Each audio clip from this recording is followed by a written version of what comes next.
Hello and welcome to this video tutorial. I am Nuria. In this video I'm going to teach you how to calculate total sum of numbers in Excel.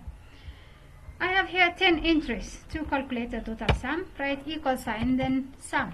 Sum is a built-in Excel function. After opening the bracket, select the entries you want to add. Then close the bracket once you are done. Press enter. This will give you the total sum.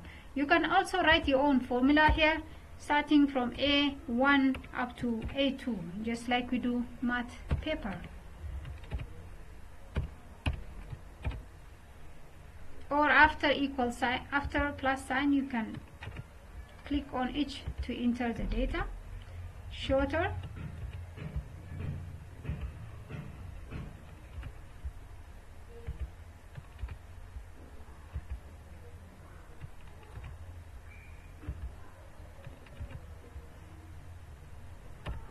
this is the last. This will give us the same result. If you found this video tutorial helpful, for more, click on subscribe, like and share. Thank you for watching. See you in the next video.